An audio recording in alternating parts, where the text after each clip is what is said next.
আমি যখন ইন্তেকাল করি আমার স্ত্রীর গর্ভে আরেকটা সন্তান ছিল, ওই সন্তানটা আমার স্ত্রীর গর্ভে ছিল 5 মাস বয়সের। হুজুর আমার যেই মেয়েটা আমি ইন্তেকাল করার আগে 12 বছর পর্যন্ত বয়স, আমি ওই মেয়েটাকে নামাজওয়ালা বানাইছি, ওই মেয়েটাকে কোরআনওয়ালা বানাইছি, ওই মেয়েটাকে হাদিসওয়ালা বানাইছি, ওই মেয়েটাকে দুনিয়ার জমিনের সঠিক শিষ্টাচার আমি শিক্ষা দিয়ে কবরে আসছি। কিন্তু আমি দুনিয়ার জমিন থেকে কবরে আসার পর আমার কন্যা সন্তান যেটা স্ত্রীর গর্ভে 5 মাসের ছিল জন্মগ্রহণ করেছে। জন্মগ্রহণ করার পরে আমার স্ত্রী তাকে সুন্দরভাবে মানুষ করতে পারে নাই। আমার ওই মাইয়াটা বেপরদাভাবে ঘুরে বেড়ায়, আমার ওই মাইয়াটা অবাধভাবে চড়ে বেড়ায়, ওই মাইয়াটা বিশৃঙ্খলা সৃষ্টি করে চড়ে বেড়ায়। হুজুর আল্লাহ তাআলা আমার একটা মেয়ের কারণে আমার অর্ধেক শরীরের গুনাহ মাফ করে দিয়ে অর্ধেক শরীরকে নাজাত দিয়েছে, আর একটা মেয়ে বেপরদা বেহায়াপনাতে চলার কারণে আল্লাহ আমার শরীরের অর্ধেক অংশকে আযাবের আগুনে জ্বালাইতেছে। বড় বলা লাগবে, কারণ কি জানো নি গো, আমার আল্লাহ তাআলা জানে দেয় জগতের বান্দার দলেরা ওয়াশকুরু নি'মাতাল্লাহি আলাইহিম ইন কুনতুম ইয়াহু তা'বুদুন। আমার আল্লাহ বলে বান্দা তোমরা আমি আল্লাহর নিয়ামতের শুকরিয়া আদায় করো যদি তোমরা আমি আল্লাহর ইবাদত করো। আপনারা বলেন নামাজ রোজা হজ যাকাত দান সদকা যত রকমের ইবাদত আছে আমরা সকল ইবাদত করি একজনের জন্য, তিনি কে? ওই আল্লাহরে খুশি করার জন্য ডান হাত তুলে জোরে ডাক দেন আল্লাহ। এ আওয়াজ মানি না, দুইটা হাত তুলে পড়েন ইয়া রাসূলুল্লাহ, উচ্চ কণ্ঠে পড়েন ইয়া ওলি আল্লাহ। জগতের বন্ধুরা রে, ও নবীর উম্মতের দল, জবানের মালিক যে তো আমার আল্লাহ, আল্লাহর দেওয়া জবান দিয়ে আলোচনাটা শ্রবণ করার চেষ্টা করবেন আর শুনবেন। বলে হুজুর কেন গো, কেন আমরা আল্লাহর দেওয়া জবান দিয়ে এখানে বইসা সুবহানাল্লাহ আলহামদুলিল্লাহ বললে আমাদের লাভটা কেমন হবে? আমার নবী বলে উম্মত, দুনিয়ার জমিনের ভিতরে আল্লাহর কোন বান্দা যদি তার জবান দ্বারা আল্লাহ তাআলার প্রশংসা করে, আল্লাহ তাআলার শুকরিয়া আদায় করে, আমার আল্লাহ তাআলা ওই বান্দাকে অসংখ্য নেয়ামত প্রদান করে। মায়ার নবী গো কেমন নেয়ামত প্রদান করে আপনি বলেন না? আপনাদের এলাকায় অনেক মানুষ আছে বেড়ার ঘরে ঘুমায়, অনেক মানুষ আছে বিল্ডিং ঘরে ঘুমায়, অনেক মানুষ আছে টিনের ঘরে ঘুমায়, কিন্তু মুসলমান এত বেড়ার ঘরের মধ্যে ঘুমায় ঘুমায় স্বপ্ন দেখে আল্লাহ যদি আমার একটা দামি বিল্ডিং বানানোর ক্ষমতা দিত। আবার যেই ব্যক্তি টিনের ঘরের মধ্যে ঘুমায় সেও ক্ষমতা টিনের ঘরে শুয়ে স্বপ্ন দেখে আল্লাহ যদি আমার একটা জামালপুর শহরে বিল্ডিং বানানোর ক্ষমতা দিত। আবার যেই ব্যক্তি বিল্ডিং ঘরে ঘুমায় সেই ব্যক্তি চিন্তা করে না রে আমার একটা বিল্ডিং আল্লাহ যদি আমার আরেকটা বিল্ডিং করার ক্ষমতা দিত।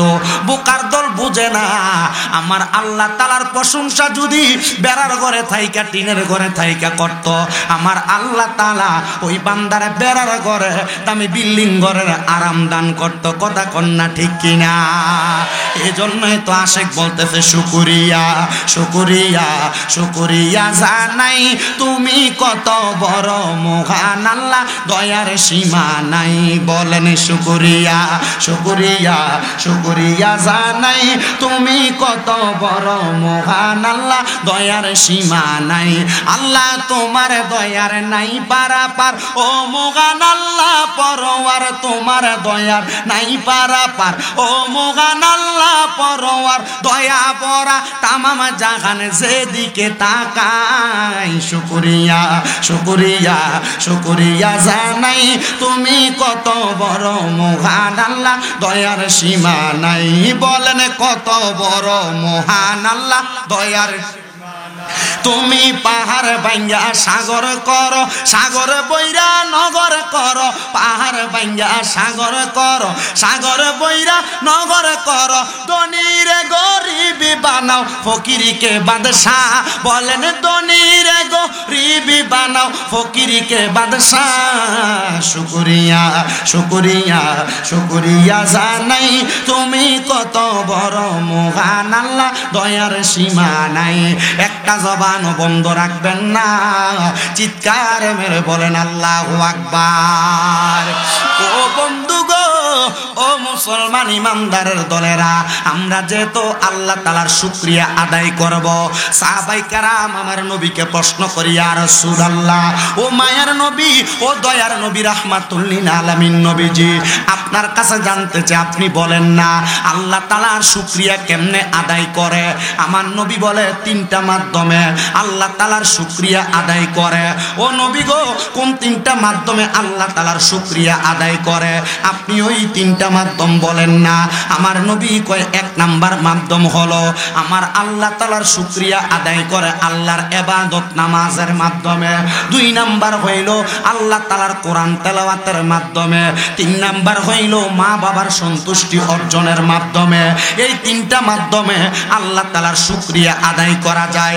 যেহেতু আমরা ইবাদত করার লক্ষ্যে এই মাহফিলে বসেছি, আসেন আমরা সবাই ওই আল্লাহরে খুশি করার জন্য মুহাব্বতের আওয়াজে উচ্চ কণ্ঠে আমার আল্লাহর কোরআনের তেলাওয়াত করি আর পড়ি, আউযু বিল্লাহি মিনাশ শাইতানির রাজিম, বিসমিল্লাহির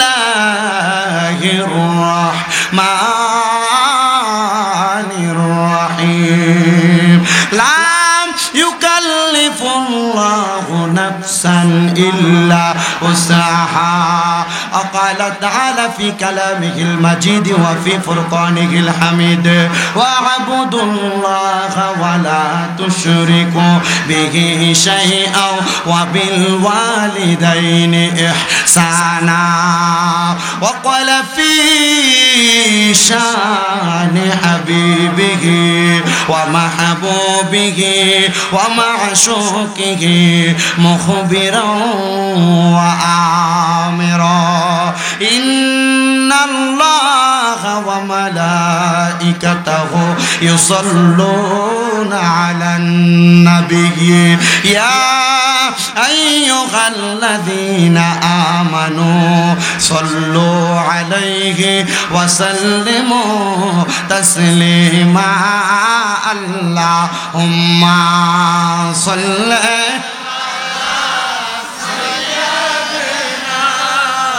স্পিকারটা সামনে থেকে সব সরেন। ওয়ালা আলে মা তেরে নসলে পাক মে গে বাচ্চা বাচ্চা নূর কা तू है आईने नूर तेरा सब घराना नूर का। अल्लाहुम्मा सल्ले, ওইদিকে একটা মাইক আওয়াজ করতেছে, যাই দেখেন তো। ওয়ালা আলি সাইয়্যিদানা বেবে দেখো মনে মনে প্রেমনি করছ নবীর সনে। নবীর সনে প্রেমের দরকার আছে না নাই? এ মুসলমান জোরে বলেন আছে না নাই? নবীর সাথে প্রেম না করলে কবরে জায়গা নাই, নবীর সাথে প্রেম না করলে হাসরে জায়গা নাই, নবীর সাথে প্রেম না করলে মিজানে জায়গা নাই, নবীর সাথে প্রেম না করলে ফুলসেরাতে বাঁচার উপায় নাই। এই জন্য আশেক সুরে সুরে বলে, বেবে দেখো মনে মনে প্রেমনি করছ নবীর সনে, নইলে থেকে বারোজ হাসরে মুহাম্মাদিয়া রাসূলুল্লাহ। আল্লাহুম্মা সাল্লি, মারহাবা, ইমান তবে হবে ইমান।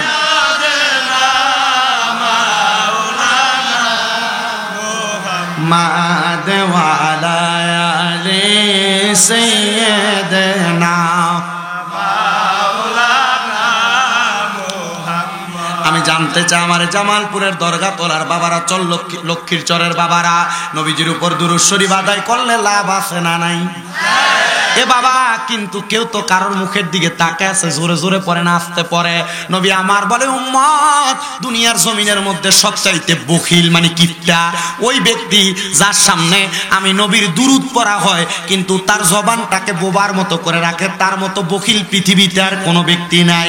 এই জন্য বোবার মতো করে রাখবা না, মুহাব্বতের আওয়াজে দুরূদ শরীফ আদায় করবা।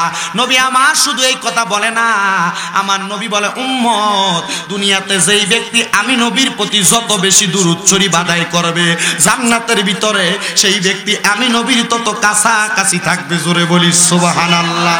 তাহলে ওই নবীর কাছাকাছি থাকার জন্য মুহাব্বতের আওয়াজে দুরূদ শরীফ পড়ি। আল্লাহুম্মা সাল্লি আলা সাইয়্যিদিনা, একটু পরে দেখবেন জায়গা হয় না, পর্দা খুলে দেওয়া লাগবে।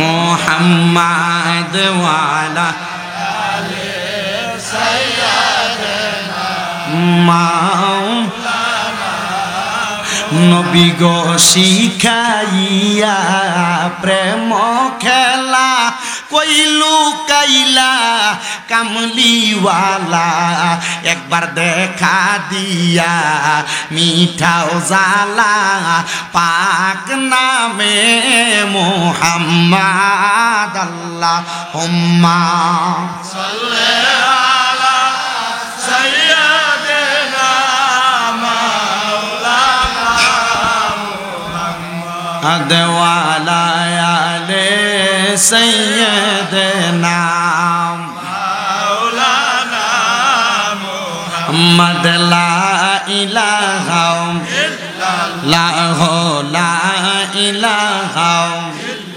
ইল্লাল্লাহ, লা ইলাহা ইল্লাল্লাহ, হাসবি রাব্বি জাল্লাল্লাহ, পড়েন হাসবি জাল্লাল্লাহ, মা ফি কলবি গায়রুল্লাহ, নূর মুহাম্মদ সাল্লাল্লাহু লা ইলাহা ইল্লাল্লাহ, লা ইলাহা লা ইলাহা। নামাজ রোজা সাইরনা, কেহ মা বাবার খেদমত সাইরনা, বলেন নামাজ রোজা সাইরনা, কেহ মা বাবার খেদমত সাইরনা। আমার নবীর দরুদ বইল না, পড়েন নবীর দরুদ বইল না, আমার নবীও তোমায় ভুলবে না। লা ইলাহা ইল্লাল্লাহ, লা ইলাহা, হায়রে অনেক দূরে মাদিনা, আমরা কেমনে যাব জানি না। আপনারা বলেন লক্ষ্মীর চরের মানুষ মদিনা যাইতে চাই কি চাই না? এ বাবা, মদিনা কেন যাইবা? আমি আসার সাথে সাথে ঘরে যখন গেছি, আমার কোন ভাইরে নাকি বলে যে তোমরা যে হুজুর দাওয়াত দিছো হুজুর তো এটা না, কারণ ওই হুজুরের চুলটি লম্বা, এটা তো চুল লম্বা নাই। আমি ওনারে উত্তর দিলাম, ভাই মক্কা মদিনা গেছি হজ করার জন্য, মক্কায় গেলে চুল মুন্ডাইয়া হজের কার্য সম্পাদন করা লাগে, নাইলে আমার চুলগুলা একবারে ঘাড় পর্যন্ত পড়তো। লাহু শারুন ইয়াদ্রিবু মানকাবাইহি, একবারে নবীর হাদিস মোতাবেক ঘাড় পর্যন্ত পড়তো। আমার নবীজি যেইভাবে রাখতেন আমি ঠিক সেইভাবে চুল রাখার চেষ্টা করেছি। কিন্তু বাবা, আমি যখন মদিনাতে যাব, মক্কায় যাব, আমি আমার মুআল্লিমকে বলছি, মুআল্লিম সাহেব, সবাই তো মক্কার পাগল হইয়া মক্কায় যায়, কিন্তু তারা তো বোঝে না মদিনার নবীরে না পাইলে মক্কার আল্লাহরে খুঁজা পাওয়া যায় না। কথা কন্যা ঠিক কিনা? এ মুসলমান রে, আমি তখন বললাম, ও আমার মুআল্লিম সাহেব, আমার টিকেটটা সর্বপ্রথম আপনি মদিনার লাগাইবেন। আমি মদিনাতে সর্বপ্রথম যাইয়া ফজরের নামাজ আদায় কইরা আমি আমার দয়াল নবী রাহমাতুল্লিল আলামিন নবীর রওজা মুবারকে সালাম দিয়েছি। একটানা 7 দিন পর্যন্ত আমার নবীর রওজা মুবারকে আমি সালাম দেওয়ার পরে আমি 8ম দিন যখন মদিনার নবীর রওজা থেকে চলে আসব, আমি আমার নবীর রওজার সামনে দাঁড়ায় দাঁড়ায় বলছি, ইয়া রাসূলুল্লাহ, নবী গো যেই দিন হাদিস শরীফ পড়ছি মান যারা কবরি ওয়াজাবাত লাহু শাফাতি ইয়াউমাল কিয়ামা, যেই ব্যক্তি আপনি নবীর রওজা মুবারক জিয়ারত করবে তার জন্য আপনি নবীর সুপারিশ করা ওয়াজিব হয়ে যায়। ও মায়ার নবী গো, যেই দিনে হাদিস পড়ছি এই দিনই নিয়ত করছি আমি আমার মরণের আগে আপনি নবীর রওজা মদিনার সামনে আসব। ও নবী, এত তাড়াতাড়ি যে আমার আল্লাহ তাআলা আমার দোয়া কবুল করবে আমি বান্দা তো বুঝতে পারি নাই। মায়ার নবী গো, গত 7 দিন একটানা আপনার রওজার সামনে দাঁড়িয়ে দাঁড়িয়ে আপনার সালাম দিছি। ও নবী, এখন তো মদিনা থেকে মক্কায় চলে যাব, আর কোনোদিন আপনি নবীর রওজায় আসতে পারবো কিনা আমি জানি না। নবী গো, কত মানুষকে দেখছি মদিনা শরীফের রওজা মুবারকের সবুজ গম্বুজের দিকে তাকায় তাকায় চোখের পানি ছাইরা দিয়া দিয়া কান্দে। কত মানুষকে দেখেছি মদিনা শরীফে প্রবেশ করতে বাবু সালাম দরজা দিয়া যখন ঢুকে নবী রওজার সামনে আসার সময় চোখের পানি বানায় কান্দে। আমি আমার একজন ভাইকে জিগাইলাম, কান্দো কেন? ডাক দিয়া কয়, কেন কান্দি জানো? কারণ নবীজি রওজা মুবারক দেখতে এত সুন্দর, না জানি আমার নবীজি দেখতে কত সুন্দর ছিল। মায়ার নবী, আপনার রওজা মুবারক দেখা আমার মনের মধ্যে এখন আরেকটা শখ জাগছে, আমি যেন মরণের আগে আপনি নবীর রওজা মুবারক যেহেতু দেখছি, আপনি নবীর দিদার যেন আমি একবার পাইয়া যাই গো নবী। আপনার দিদার পাইলে কবরে চিন্তা নাই, হাসর মিজান ফুলসে রাতে কোনো জায়গায় চিন্তা নাই। হে আমার জামালপুরের বাবারা, একটা বার কি চিন্তা করে দেখছো তোমার এই লক্ষ্মীর চরের মসজিদের ভিতরে এক ওয়াক্ত নামাজ পড়লে এক ওয়াক্তের সওয়াব পাইবা, মদিনা শরীফের মসজিদে নববীর ভিতরে এক ওয়াক্ত নামাজ পড়লে 50,000 ওয়াক্তের সওয়াব পাইবা। একবার কি চিন্তা করে দেখেছো জামালপুরের যেই কোনো মসজিদে, বাংলাদেশের যেই কোনো মসজিদে এক ওয়াক্ত নামাজ পড়লে এক ওয়াক্তের সওয়াব পাইবা, কিন্তু আল্লাহর কাবা ঘরের কালো গিলাপটা সামনে রাইখা এক ওয়াক্ত নামাজ পড়লে 1,00,000 ওয়াক্তের সওয়াব পাইবা। মনটা কি চায় না ওই মক্কা মদিনা তুমি একবার যাইতে? এ মুরব্বী বাবা, 2-3 লাখ টাকা একসাথে হইলে তুমি খেতের চরে জায়গা কিনা রাখো, বাড়ি ঘরের জায়গা কিনা রাখো, সুন্দর বাড়ি বানাও রে বাবা। তোমার বাড়ি পরে থাকবে, তোমার গাড়ি পরে থাকবে, তোমার সম্পদ পরে থাকবে। বাবারে, তোমার পায়ে ধরে বলি ওই টাকাটা দিয়া মক্কা মদিনার ভিসা লাগাও, একটা বার হইলো মক্কা মদিনা যাও, দেখবা মক্কা মদিনা যাইতে পারলে বড় শান্তি পাইবা, আরাম পাইবা। হুজুর কেমনে গো, কেমনে আরাম পাবো? আরে বাবা, যেই টাকা পয়সা সম্পদ সন্তানের যোগায় দিয়া যাইবা, এর অল্প কিছু টাকা দিয়া মক্কা মদিনা যাইয়া মক্কার গিলাপ দইরা দইরা দোয়া করবা, আল্লাহ আমার সন্তান বাংলাদেশের জামালপুরের লক্ষ্মীর চরে বৈশা, আল্লাহ সম্পদ নাই গো, তুমি আমার সন্তানের সম্পদ দান করো। আল্লাহ সম্পদ দিতে দেরি করবে না। এ যুবক ভাই, এ মুরব্বী বাবা, কক্সবাজারে ট্যুর দেওয়ার জন্য তুমি 15-20 হাজার টাকা বাজেট করো, আমি তোমার পায়ের মধ্যে হাতটা দিয়া বলি এই টাকা পয়সা তুমি এমনে এমনে ব্যয় করবা। টাকা পয়সা এমনে ব্যয় না কইরা এই টাকাটা মক্কা মদিনা যাওয়ার জন্য জমায় রাখো। মনে রাখবারে, মক্কা মদিনা যদি যাইতে পারো অন্তরে বড় শান্তি পাইবা, বড় আরাম পাইবা।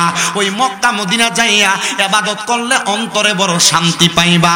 এবার বলেন, যেই শান্তির জায়গা মক্কা এবং মদিনা, আমরা সবাই ওই মক্কা মদিনা যাইতে চাই কি চাই না?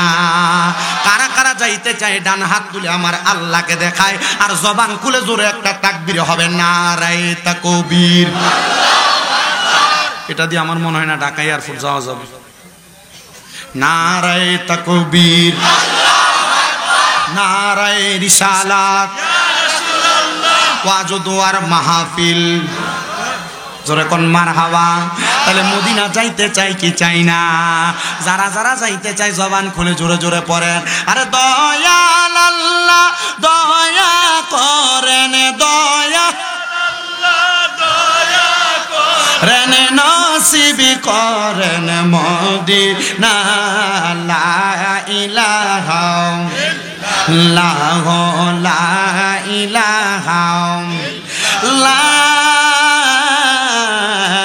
ইলাহা ইল্লাল্লাহ, মুহাম্মাদুর রাসূলুল্লাহ সাল্লাল্লাহু আলাইহি ওয়াসাল্লাম।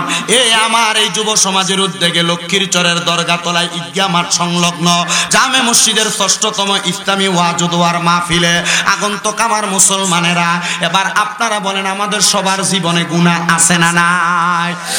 এত গুনাহ করছি রে, এই গুনার খবর কেউ জানে না। মুরব্বী বাবার একবার চিন্তা করে দেখেন, আপনার জীবনের গুনার খবর যদি আপনার সন্তান জানতো, আপনার বাবা বলে পরিচয় দিত না।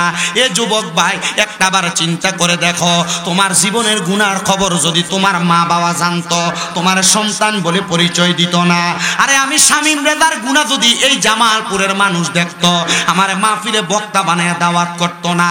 এ পর্দার অন্তরালের মা, আপনাদের কাছে আবেদন জানাই গো মা, আপনাদের জীবনের গুনাহ যদি আপনার স্বামী দেখতো, আপনার স্ত্রী বলে পরিচয় দিত না। আল্লাহর দরবারে লাখ লাখ শুকরিয়া, আল্লাহ তাআলা আমাদের গুনাহগুলা গোপন করে রাখছে। কিন্তু জানো, আল্লাহর তো ঘোষণা, ইন্না বাতশা রাব্বিকা লাশাদীদ, নিশ্চয় আল্লাহর ধরা শক্ত ধরা। আমার আল্লাহ যদি শক্ত কইরা ধরে গো, ওই কবরে তুমি বাঁচতে পারবা না। এই জন্য যে জীবনে যত গুনাহ করছো, আমার আল্লাহ তাআলার ঘোষণা, লা তাকুনা তুমি রাহমাতিল্লাহ, আমি আল্লাহর রহমত থেকে নিরাশ হইও না। ইন্নাল্লাহা, নিশ্চয় আমি আল্লাহ, ইয়াগফিরুজ যুনুবা জামিআ, সকল প্রকার গুনাহগুলা ক্ষমা করে দেয়। ইন্নাহু হুয়াল গফুরুর রহিম, নিশ্চয় যিনি আল্লাহ তিনি ক্ষমাশীল এবং দয়ালু। ও বাবা, গুনার তো কোনো অভাব নাই, গুনাহ তো অনেক করলাম। আমাদের জীবনের গুনার কথা স্মরণ কইরা, কলবের দিকে খেয়াল কইরা, একটু কলবের মধ্যে ধাক্কা দিয়া আল্লাহ তাআলার ইসমে জাতের জিকির করবেন। এই জিকিরের মাধ্যমে আপনার জীবনের গুনাহগুলা মাফ হয়ে যাবে, আপনার জীবনের গুনাহগুলা ঝরে ঝরে পড়ে যাবে। এমন ভাবে জিকির করবা, তোমার জিকিরের সময় তুমি তোমার মুর্শিদকে স্মরণ করবা।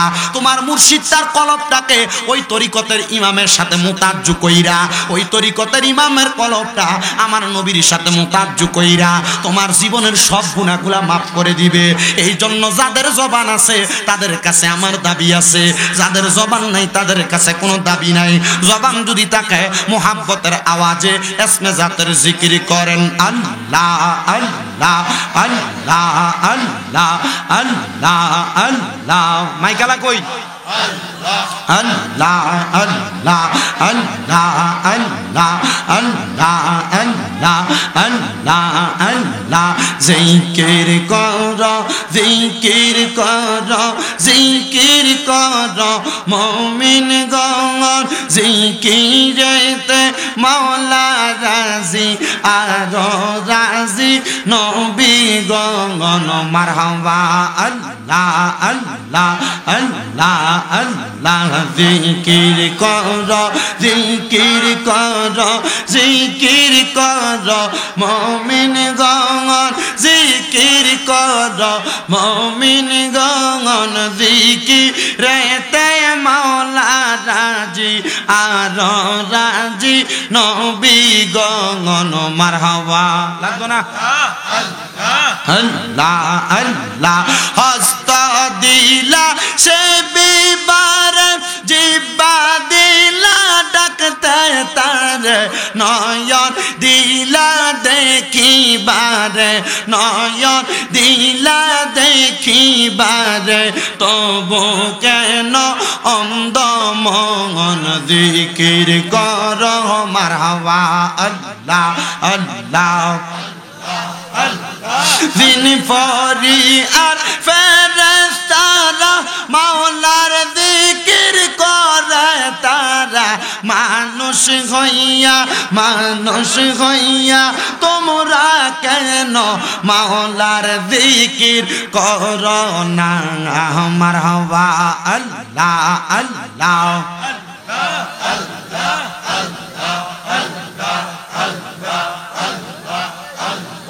আল্লাহ আল্লাহ আল্লাহ।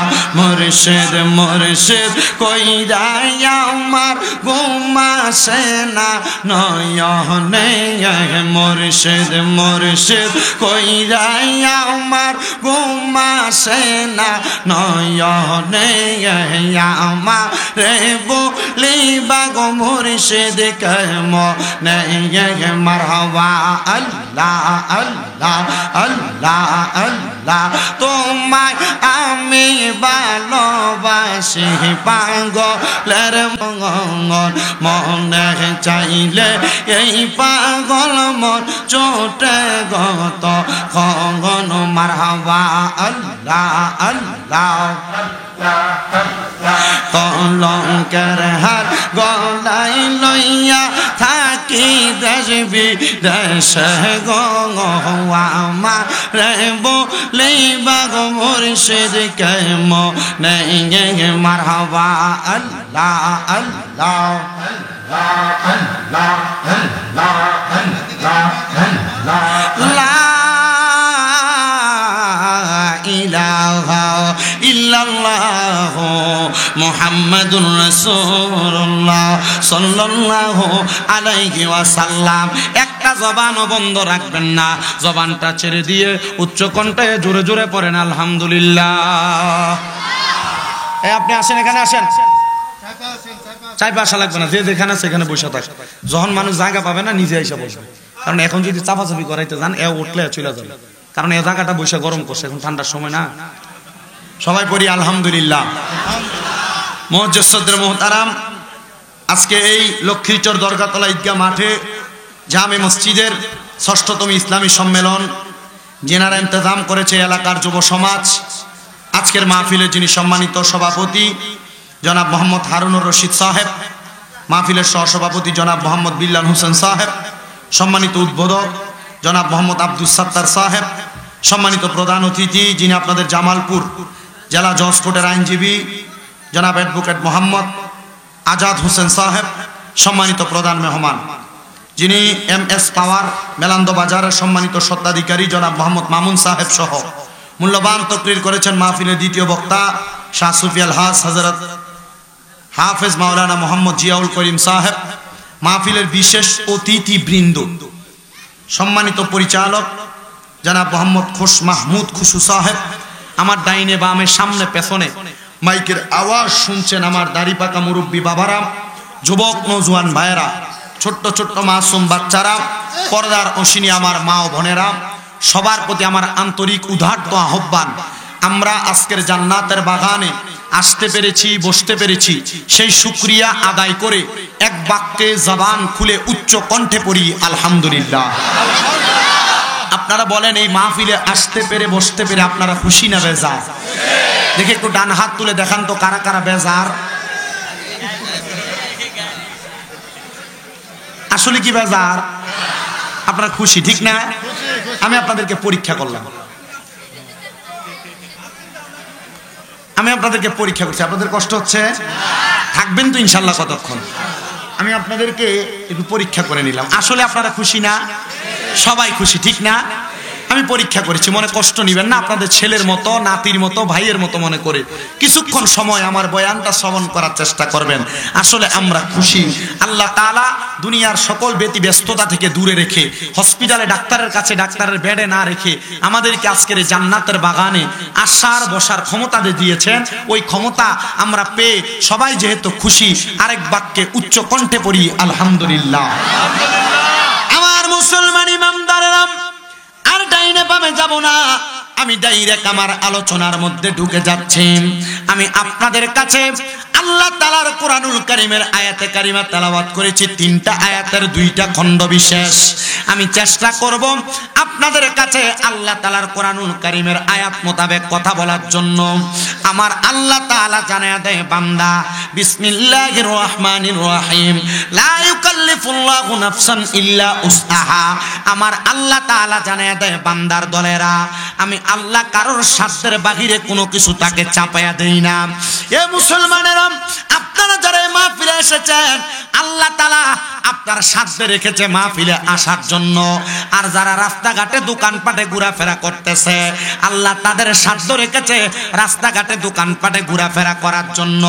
তবে মনে রাখবেন, আপনারা যারা এই মাহফিলের মধ্যে বসে গেছেন, আপনাদের বংশের মানুষ, অনেকের মা নাই, অনেকের বাবা নাই, অনেকের দাদা দাদি আত্মীয় স্বজন অন্ধকার কবরে। আমার আল্লাহ তাআলা আজকের এই কোরআনের বাগানের ওসিলায় এদেরকে রূহগুলাকে উন্মুক্ত করে দিয়েছেন। এই মাহফিলের ডাইনে, এই মাহফিলের বামে, এই মাহফিলের সামনে, এই মাহফিলের পেছনে সকল কবরবাসীর রূহগুলা ঘোরাফেরা করতেছে। এ পর্দার অন্তরালের আমার মা, আপনার যদি মা না থাকে, আপনার যদি বাবা না থাকে, আপনার আত্মীয় স্বজন যারা অন্ধকার কবরে, আজকে আপনাদের সবার কাছে ফকির যেমন করে ভিক্ষা চায়, এমন করে দোয়া কামনা করতেছে। যখন আপনারা মাহফিলে বৈশা বৈশা তাদের জন্য দোয়া করবেন রে বাবা, এরা তখন কবরের মধ্যে ফিরত যাবে।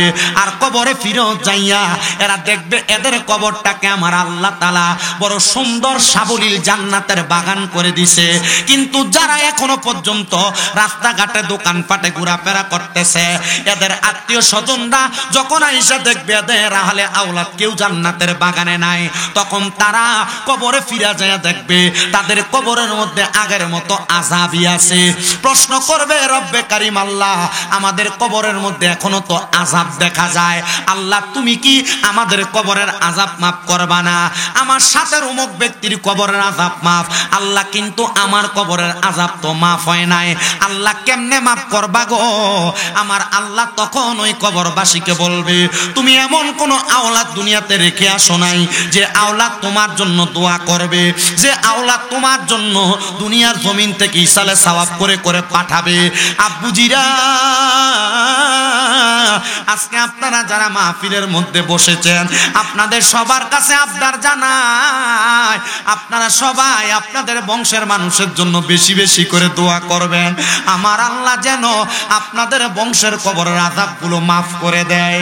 হায়রে মুসলমান, এ নবীর উম্মতের দল, আশিক রাসূল ভাইরা, মনোযোগ দিয়া শোনো গো, কেমন করে আমার আল্লাহ তাআলা একটা বংশের মানুষের কারণে আরেকটা মানুষের কবরের আযাব মাফ করে দেয়।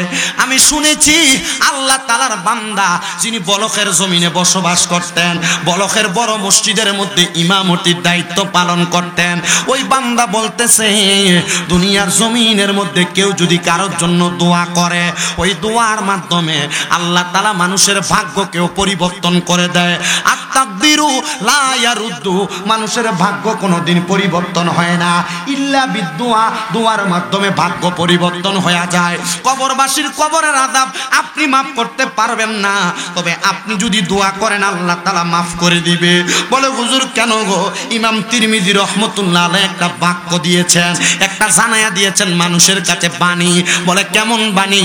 বলে একটা মানুষ যদি সমুদ্রের মধ্যে পইরা ডুবতে লাগে, এমন টাইমে যদি একটা নৌকা যাইয়া ওই মানুষটাকে নৌকাতে উঠায়া বাঁচায়া দেয়, ওই মৃত ব্যক্তি থেকে মৃত থেকে ফিরে আসার সময় সে যত খুশি হবে, একটা কবরবাসীর জন্য তার সন্তান দোয়া করলে, একটা কবরবাসীর জন্য তার নাতিরা দোয়া করলে, ওই কবরবাসীরা তার চাইতে আরো বেশি খুশি হয়ে যাবে। মুসলমান, কি তোমার সমস্যা কি?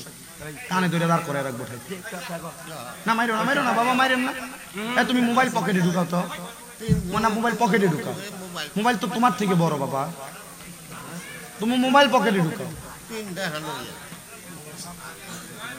তোমরা তিনজন, তোমাদের শরম করলো না এখানে যে কাজটা করলা তোমরা তিনজনে মিলা?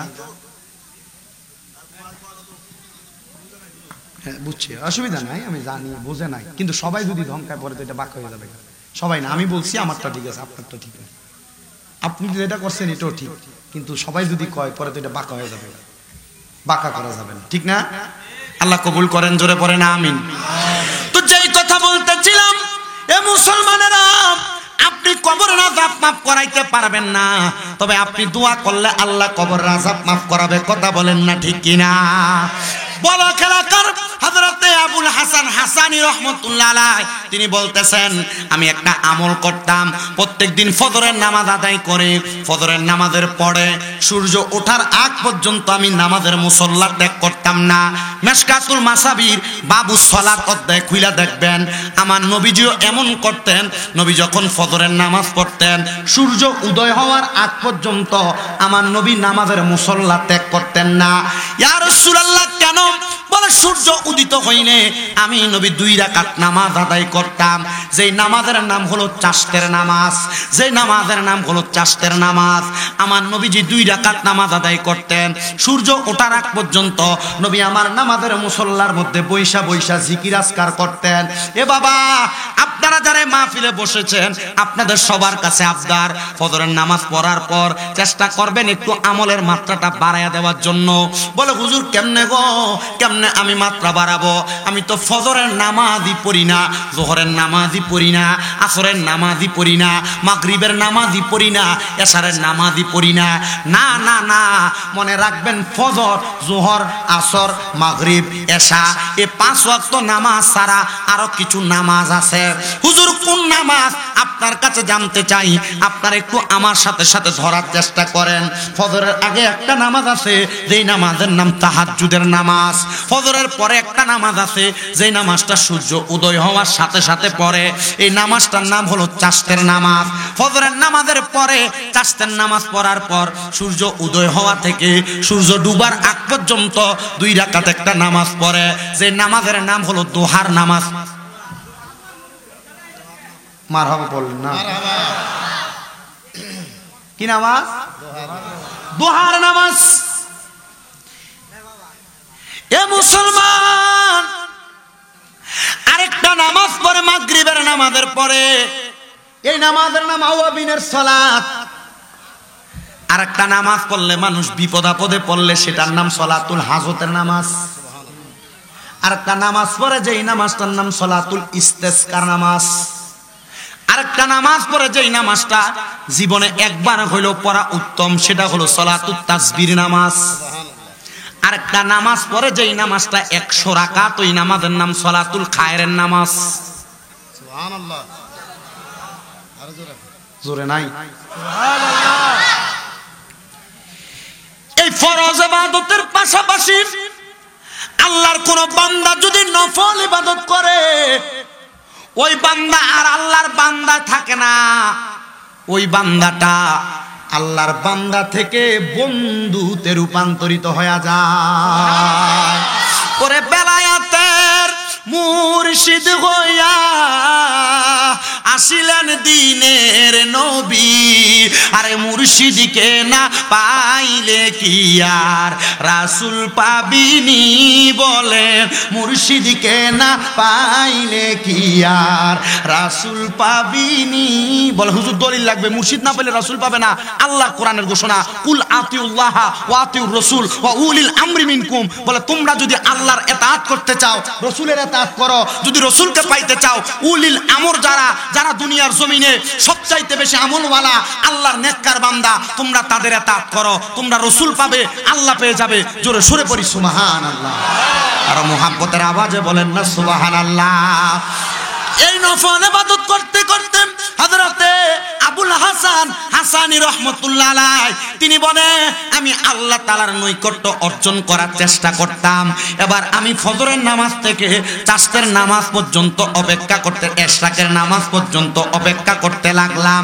যখন আমি অপেক্ষা করি, এমন টাইমে সারা রাত ইবাদত করার কারণে আমার চোখের মধ্যে একটু ঘুম ঘুম ভাব হয়ে গেছে।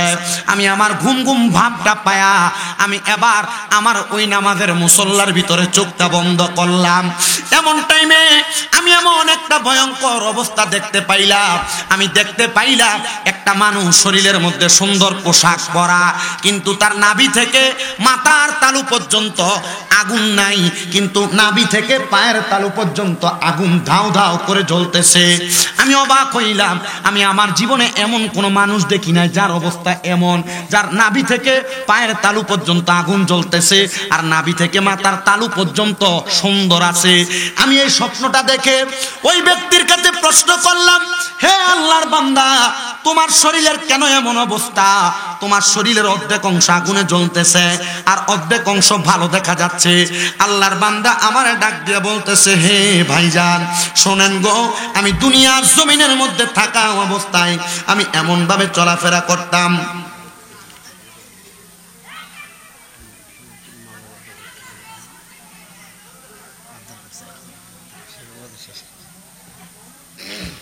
আমি তো একটা ওয়াজ করতেছি না, এরপরে আমি আস্তে আস্তে আস্তে আস্তে, আমাকে বলা লাগে না, আমি আমার ধারাবাহিকতায় ওয়াজ করি। আমি আমার ওয়াজে কখনো রাজনৈতিক বক্তব্য দিই না, কাউকে গালামন্দ করি না। আমি আমার মতো এক ধাঁচে ওয়াজ করি, চেষ্টা করি মানুষকে দুই একটা মর্তবার মাধ্যমে মানুষকে সুন্দর করে হেদায়েতের পথে আনার, কবুল করার মালিক আলী। ঠিক আছে না? আমাকে যেটা দিছে ইনশাল্লাহ আমি চেষ্টা করব এটার উপরেই কথা বলবো। আমি আমার ওয়াজকে নিয়ে আমি একটা বিষয়ে কথা বলি না, আমি অনেকগুলা বিষয়ে কিছু কিছু কিছু করে কথা বলি, যেন মানুষ হেদায়েতের পথ পায়, আলোর পথ পায়। আমি এতটুকু চেষ্টা করব। আপনাদের কি কষ্ট হবে? আপনারা বসবেন তো ইনশাআল্লাহ? আপনি একটু ঘড়ির টাইমটা ধরে দেখেন তো। আমি মাইক ধরছি যে সময় 42 মিনিট হয়ে গেছে। আপনি টেরও পান নাই, লক্ষ্য করে আপনি টের পান নাই, কিন্তু 42 মিনিট যে চলে গেছে। আমি আমার ওয়াজের ধারা, আপনি একটু পিছনে যেতে হবে, আমার হাত লাগলে পরে আপনার মুখে লাগবে। আপনারা থাকবেন কিছুক্ষণ? কারা কারা থাকবেন একটু হাত তোলেন তো দেখি। সবাই থাকবেন? মারহাবা। মহিলারা চিন্তা করতেছে হুজুর তাড়াতাড়ি ছুটি দিয়ে দেন, আমরা চলে যাই। আম্মুজিরা আপনারাও থাকবেন তো ইনশাআল্লাহ? আল্লাহ কবুল করেন, জোরে পড়েন আমিন। এই মুসলমান ইমানদার, এ নবীর উম্মতের দল, আল্লাহর বান্দা বলে, আমি জিজ্ঞাসা করলাম, এ ভাই আপনার কেন এমন অবস্থা? আপনার নাভি থেকে পায়ের তালু পর্যন্ত আগুন জ্বলতেছে, আর আপনার নাভি থেকে মাথার তালু পর্যন্ত সুন্দর দেখা যাচ্ছে।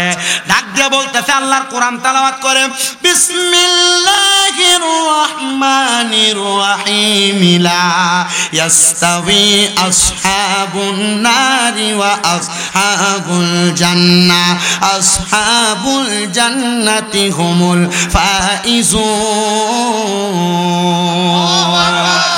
উনি বলতেছেন আল্লাহ তাআলার জাহান্নাম এবং জান্নাত একরকম নয়।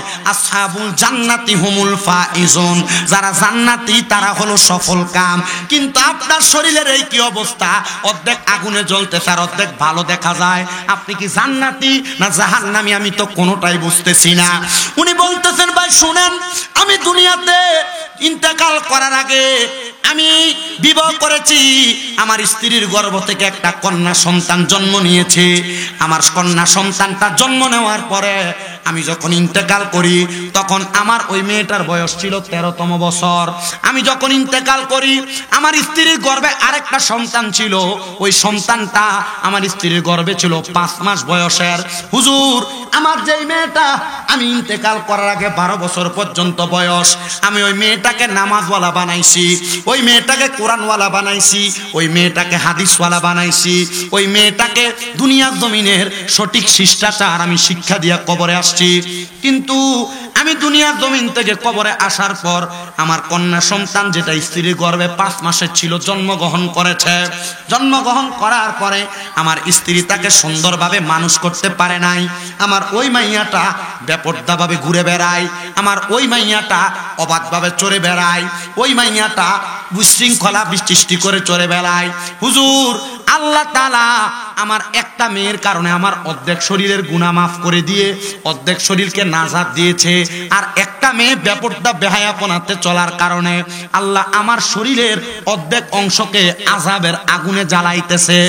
এ সন্তানেরা, এ বাবারা, এ পর্দার অন্তরালের মা বোনেরা, আপনারা মনে করবেন না আপনার বাবা কবরে, আপনার মা কবরে, তারা মনে হয় মারা গেছে, তারা দুনিয়া জমিন থেকে সারা গেছে। না, আপনার অপকর্মের ফল কবরের মধ্যে আপনার মা বাবা ভোগ করা লাগবে। কারণ তাদেরকে প্রশ্ন করবে, তুমি তোমার সন্তানকে এই কাজগুলা শিখাও নাই বিদায় তোমার সন্তান অপকর্ম করে, তোমার সন্তানকে এই ভালো কাজগুলা শিখাও নাই বিদায় তোমার সন্তান বেপরদা চলে, চুরি করে, পরের হক মেরে মেরে খায়। পর্দার অন্তরালের মা বোনেরা, তোমাকেও প্রশ্ন করবে, তুমি তোমার সন্তানকে, তোমার মেয়েকে পর্দা শিখাও নাই বিদায় তোমার মেয়েটা বেপরদা চলে, অবৈধ মেলামেশা করে, মানুষের সঙ্গে খারাপ আচরণ করে। এটার কারণে আল্লাহ তাআলা তোমাদেরকে কবরে আযাব দিবে। উনি বলেন, আমার একটা মেয়ের কারণে আমার কবরের মধ্যে একটার অর্ধেক শরীরের মধ্যে আযাব আর অর্ধেক শরীর ভালো আছে। বলে, আপনার বাড়িটা কোন জায়গায় একটু খবর আমাকে বলবেন। বলো, এলাকার বড় মসজিদের পার্শ্ববর্তী বাড়ি আমার। হুজুর বলেন আমি আমার মসজিদ থেকে সব সময় বের হয়ে মানুষের বাড়ি বাড়ি খবর নিতাম, কিন্তু এই বাড়িটা আমার মসজিদের পাশে, এই বাড়ির দরজা সব সময় বন্ধ থাকতো বিদায় আমি মনে করতাম এই ঘরের মধ্যে কোনো মানুষ নাই। আমি এই কথা চিন্তা করে ঘরের সামনে যেতাম না। আমি দৌড়ে গেলাম, এ ঘরের বাসিন্দারা আসো নাকি কেউ বলে। আমি একবার সালাম দিলাম, আসসালামু আলাইকুম ওয়া রাহমাতুল্লাহ। আমি দুইবার সালাম দিলাম, আসসালামু আলাইকুম ওয়া রাহমাতুল্লাহ।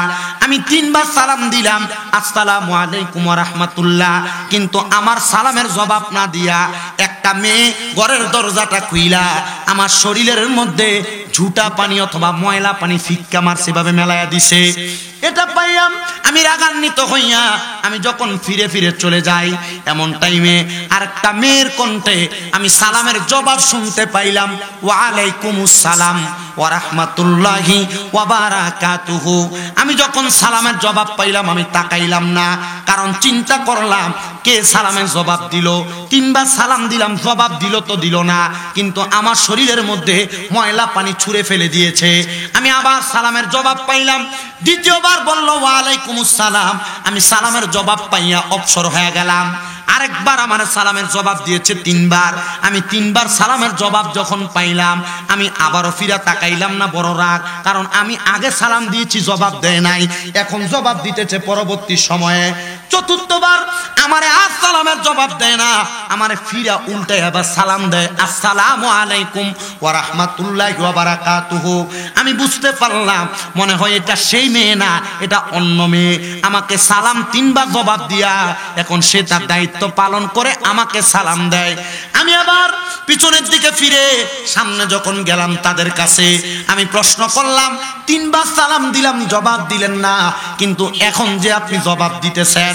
বলে হুজুর আপনি যখন আমাকে সালাম দিয়েছেন আমি নফল নামাজের দ্বিতীয় রাকাতের তাশাহুদ করতেছিলাম, দ্বিতীয় রাকাতের দ্বিতীয় সালাম যখন দিয়েছেন আমি দুরূদ ইব্রাহিম পড়তেছিলাম, যখন আপনি তৃতীয় সালাম দিয়েছেন তখন আমি দোয়ায়ে মাসুরা পড়তেছিলাম।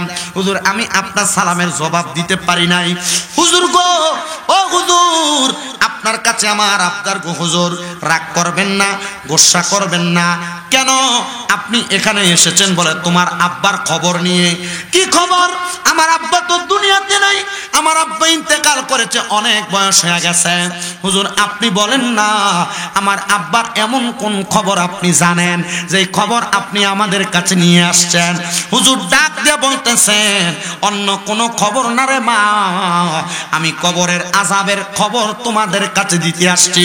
এখন আমি বুঝতে পারলাম তোমার এই ছোট্ট বোনটার এমন আচরণের কারণে আল্লাহ তাআলা তোমার আব্বা জানের কবরের মধ্যে অর্ধেক শরীরের মধ্যে আযাব প্রদান করতেছে।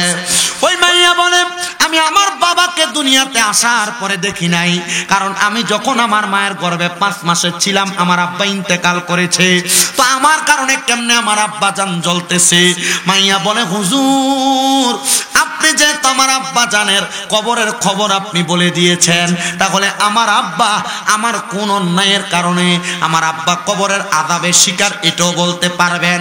বলেন আপনি কোন কারণ? উনি ডাক দিয়া বলে মাইয়া তুমি বেপরদা ভাবে চলাফেরা করো, উগ্রতা সম্পূর্ণ চলাফেরা করো।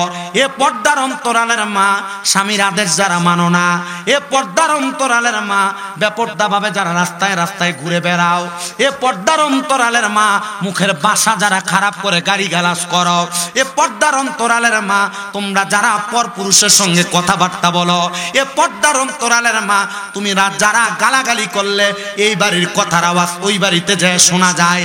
আমি তোমাদের পায়ে ধরে বলি আল্লাহ তাআলার ঘোষণা, ওয়া করনা ফি বুয়ুতিকুমনা ওয়ালা তাবাররুজনা তাবাররুজাল জাহিলিয়াতিল উলা।